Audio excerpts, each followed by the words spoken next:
Railway ഇന്ന് വീണ്ടും പുതിയൊരു നോട്ടീസ് ഇറക്കിയിട്ടുണ്ട് എക്സാം ഡേറ്റ് സ്പെസിഫൈ ചെയ്ത് പറഞ്ഞുകൊണ്ട്. അതിന് മുന്നേ ജസ്റ്റ് ഒരു കാര്യം, അതായത് നമ്മൾ എക്സാം സെന്ററിലേക്കുള്ള അഡ്മിഷൻ എന്ന് വെച്ചാൽ purely based on the Aadhaar verification through ആയിരിക്കും ഉണ്ടാവുക. അതായത് ബയോമെട്രിക് വെരിഫിക്കേഷൻ വഴിയായിരിക്കും ഉണ്ടാവുക.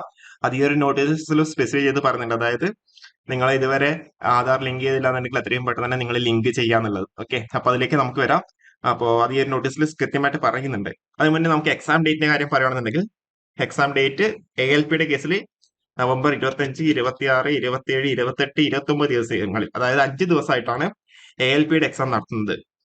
അതേപോലെ RPFSI, അതേപോലെ ടെക്നീഷ്യന്റെ കേസിലാണെന്നുണ്ടെങ്കിൽ ഡിസംബർ 18, 19, 20, 23, 24, 26, 28, 29, അതായത് 8 ദിവസം കൊണ്ടാണ് എന്ത് ചെയ്യുന്നത്, ടെക്നീഷ്യന്റെ എക്സാം കണ്ടക്ട് ചെയ്യുന്നത്.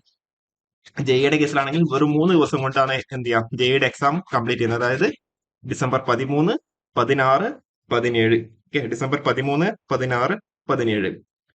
അതുകൂടാണ്ട് നമ്മൾക്ക് എന്ത് ചെയ്യാം, 25 അല്ലെ, അപ്പം 25 സ്റ്റാർട്ട് ചെയ്യുന്നതിന്റെ 10 ദിവസം മുന്നേ നമുക്ക് എന്ത് ചെയ്യാൻ പറ്റും, എക്സാം സിറ്റി എവിടെയാണെന്നും അതേപോലെ എപ്പോഴാണ് എക്സാം എന്നുള്ള കാര്യം എന്ത് ചെയ്യാം, നമുക്ക് അറിയാൻ പറ്റും. ALPയുടെ കേസിലാണെങ്കിൽ 15-ാം തീയതി നമുക്ക് എന്താ അറിയാൻ പറ്റും, നിങ്ങളുടെ എക്സാം സിറ്റി എവിടെയാണെന്നും എപ്പോഴാണ് എക്സാം എന്നുള്ള കാര്യം അറിയാൻ പറ്റും.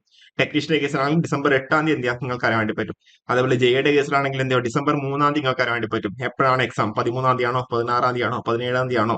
അതുപോലെ എക്സാം സിറ്റി എവിടെയാണെന്ന് അറിയാൻ പറ്റും. ഓക്കെ, സിറ്റി എവിടെയാണെന്ന് മാത്രമേ അറിയാൻ പറ്റുള്ളൂ, എക്സാം സെന്റർ അറിയാൻ വേണ്ടി പറ്റില്ല. അതേപോലെ നിങ്ങൾക്ക് എന്ത് ചെയ്യാം, നിങ്ങൾക്ക് ഇപ്പൊ മനസ്സിലായല്ലോ എക്സാം എപ്പോഴാണെന്നുള്ള കാര്യം.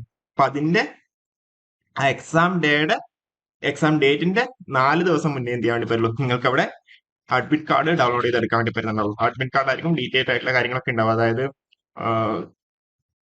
സെന്റർ എവിടെയാണെന്നുള്ള കാര്യങ്ങളും ബാക്കിയുള്ള കാര്യങ്ങളൊക്കെ. ഓക്കെ, അപ്പോ ഇപ്പൊ 13-ാം തീയതിയാണ് എക്സാം എന്നുണ്ടെങ്കിൽ ഡിസംബർ 10-ാം തീയതി മാത്രമേ നിങ്ങൾക്ക് എന്ത് വേണ്ടി പറ്റുള്ളൂ, എവിടെയാണ് സെന്റർ എന്ന് എല്ലാവരും അറിയാൻ വേണ്ടി പറ്റുന്നുണ്ടാവുള്ളൂ. അതായത് നിങ്ങൾക്ക് അന്നേ മാത്രമേ നിങ്ങൾക്ക് അവിടെ ഹാൾ ടിക്കറ്റ് എന്ത് ചെയ്യാം, ഡൗൺലോഡ് ചെയ്തെടുക്കാൻ വേണ്ടി പറ്റുന്നുണ്ടാവുള്ളൂ.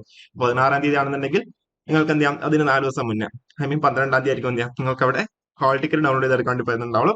എന്നാൽ മാത്രം നിങ്ങൾക്ക് എന്ത് ചെയ്യാം, എക്സാം സെന്റർ ആ സിറ്റിയിൽ എവിടെയാണ് എക്സാം സെന്റർ എന്നില്ലായിട്ട് നമുക്ക് അറിയാൻ വേണ്ടി പറ്റുന്നുണ്ടാവുള്ളൂ. ഓക്കെ, അതേപോലെ ഇതിൽ പറഞ്ഞ കാര്യം, Aadhaar linked biometric authentication of candidates will be done in the exam centre prior to entry in the examination hall. So the candidates are required to bring their original Aadhar card.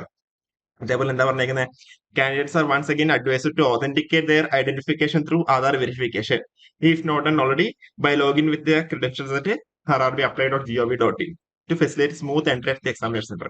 അതിനും നിങ്ങൾ എന്ത് ചെയ്യുക, ആധാർ നിങ്ങൾ ഓതന്റിഫൈ ചെയ്തിട്ടില്ല എന്നുണ്ടെങ്കിൽ, ലിങ്ക് ചെയ്തിട്ടില്ല എന്നുണ്ടെങ്കിൽ എന്ത് എത്രയും പെട്ടെന്ന് നിങ്ങൾക്ക് അവിടെ ലിങ്ക് ചെയ്യാം. ഓക്കെ, അപ്പോൾ ഇത്രയും കാര്യങ്ങളാണ് പറയാനുള്ളത്. അതേപോലെ link for viewing the exam city and date for and downloading of travel authority for SC/ST candidates will be made live 10 days prior to the exam date of for respective CNs of the official websites of all RRBs. 4 ദിവസം മുന്നേ എന്ത് ചെയ്യാം, ഈ call letter നിങ്ങൾക്ക് download ചെയ്ത് എടുക്കാൻ വേണ്ടി പറ്റും. ഓക്കെ, അപ്പോൾ ഇത്രയും കാര്യങ്ങളാണ് പറയാനുള്ളത്. അപ്പോൾ കൂടുതൽ അപ്ഡേറ്റ്സ് ആയിട്ട് നമുക്ക് വീണ്ടും കാണാം. Okay, thank you.